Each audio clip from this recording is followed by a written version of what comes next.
Good evening, Dr. Phil here. Today we will be discussing the practical conduct of anesthesia in laparoscopic surgery.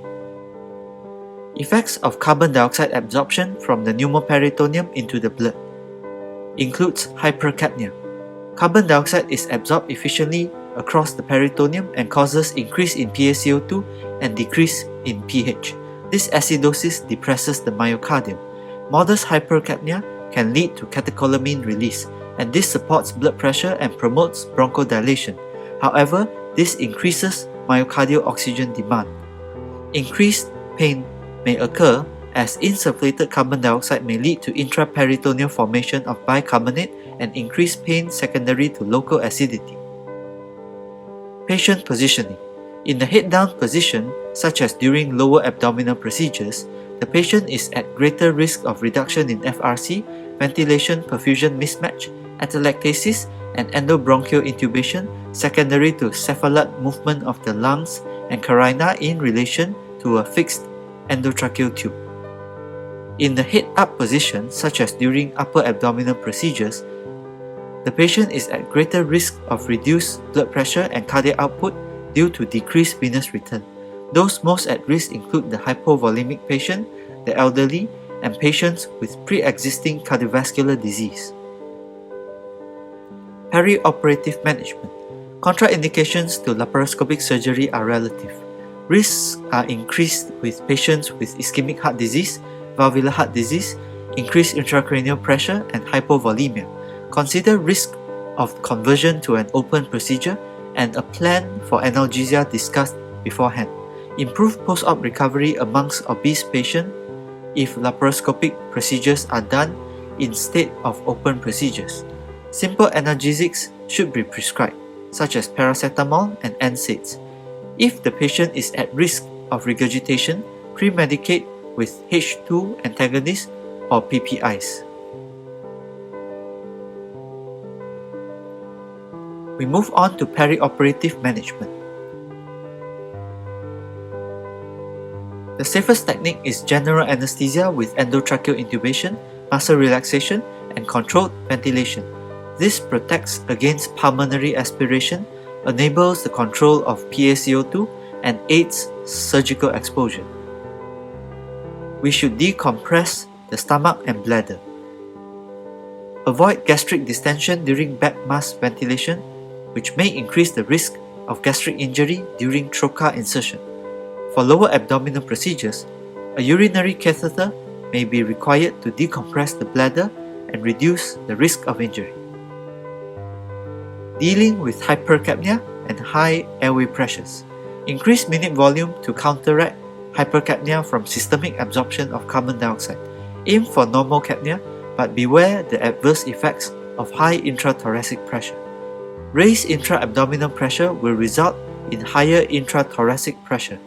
Ensure adequate abdominal muscle relaxation to avoid having the surgeon increase intra-abdominal pressure by increasing carbon dioxide insufflation to improve his surgical success. We should top up muscle relaxants based on neuromuscular junction blockade monitoring, such as train of 4 and post-tetanic count.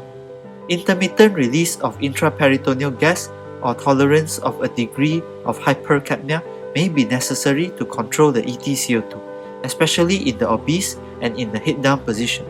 With peak inspiratory pressures, check the position of the ETT. Try to change to pressure-controlled ventilation, IE ratio of 1:1 and PEEP of 5. When the patient is leveled out, remember to check the tidal volume or outer ventilation mode and pressures. Nitrous oxide usage is controversial as it is associated with bowel distension and increased post-op nausea vomiting. Choices for analgesia includes short-acting opioids such as fentanyl and alfentanyl, which may be effective for short procedures.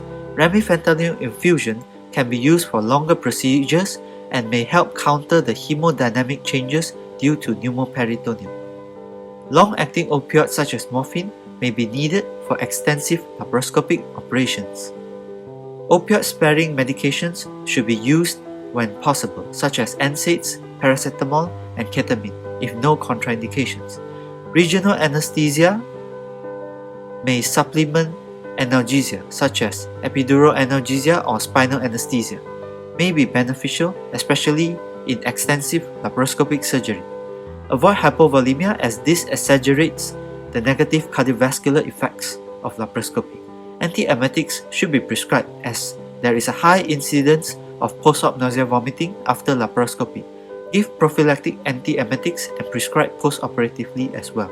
Monitoring should include EtCO2, airway pressures, intra-arterial blood pressure, cardiac output if indicated, TOF or PTC, etc. if indicated. When there is hypoxia during laparoscopy, the causes can be myriad, such as hypoventilation due to pneumoperitoneum or head-down position, reduced cardiac output due to IVC compression, arrhythmias, hemorrhage, myocardial depression, venous gas embolism, and extraperitoneal gas. VQ mismatch can be due to reduced FRC, atelectasis, endobronchial intubation, venous gas embolism, pulmonary aspiration, and rarely pneumothorax.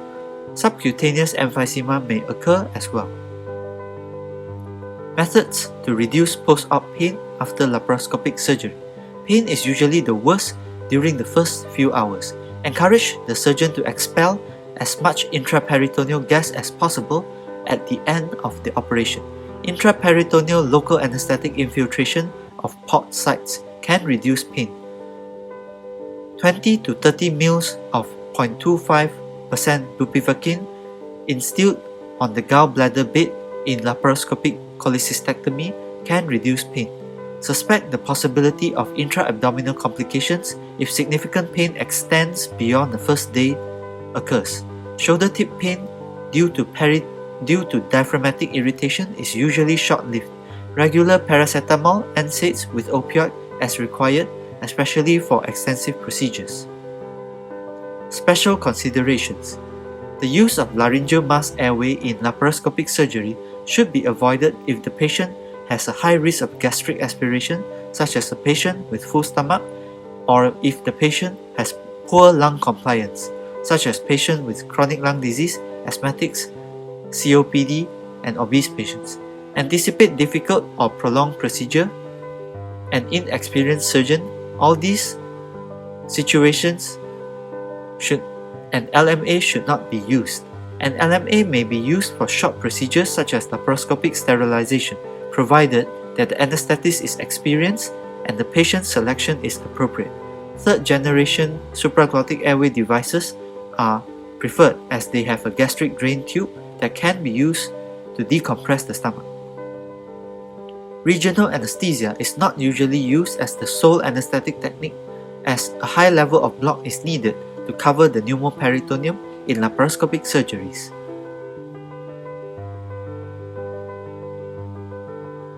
These are my references. Thank you.